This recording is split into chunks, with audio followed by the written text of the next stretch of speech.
সব নাগরিকের ভোটাধিকার নিশ্চিত করা না হলে সেটা সুষ্ঠু নির্বাচন নয়, সেটা স্বাধীন নির্বাচন নয়।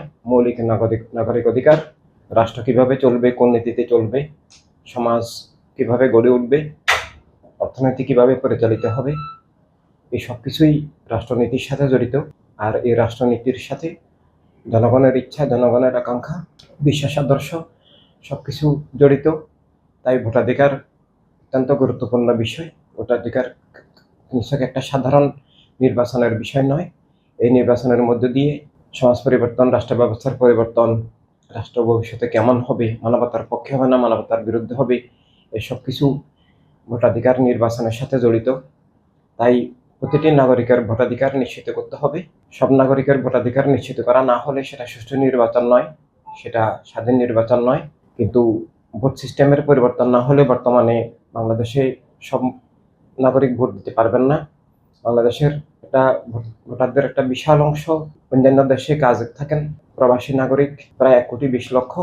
তাদের ভোটাধিকার নিশ্চিত করতে হবে।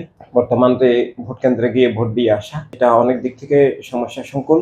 নিরাপত্তার কারণে সেখানে যাওয়া অনেক দুরূহ কঠিন হয়। বিগত নির্বাচনগুলোর যে অভিজ্ঞতা, ভোট কেন্দ্র নিরাপদ নয়, মা বোনরা যেতে সাহস করেন না।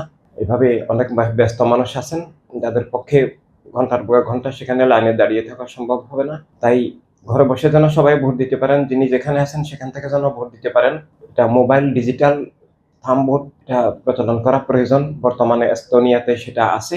আমাদের প্রত্যেক নাগরিকের এখন ভোটার আইডি নাম্বার আছে, ভোটার আইডি কার্ড আছে, যার যার পাসওয়ার্ড থাকবে।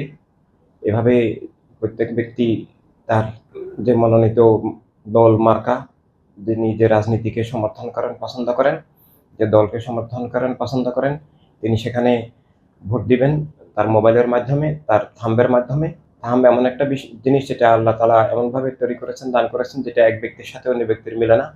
তাই থাম্ব দিয়ে ভোট দিলে সেটা জালিয়াতি হওয়ার সুযোগ নাই। এভাবে প্রোটেকশনের সকল ব্যবস্থা নিয়ে যেন হ্যাকিং করতে না পারে, এভাবে মোবাইল ভোটিংয়ের, ডিজিটাল ভোটিংয়ের অ্যাপস আমাদের এখানে বাংলাদেশে আনা অবশ্যই খুবই জরুরি। তাহলে নাগরিকের ভোটাধিকার নিশ্চিত হবে। অনেক মারা আছেন, শিশুদেরকে লালন পালন করে তাদের শিশু নিয়ে ভোট কেন্দ্রে যাওয়া সম্ভব নয়। তাই সেটা আমাদের অবশ্যই করা উচিত। তাহলে সব নাগরিকের, সব ভাই বোনের ভোটাধিকার নিশ্চিত হবে। সবার বিশ্বাস, দর্শন, আদর্শ, যার যার রাজনীতি মতপথ প্রতিফলিত হবে এবং রাষ্ট্র পরিচালনায় সবাই অংশগ্রহণ করার সুযোগ পাবেন।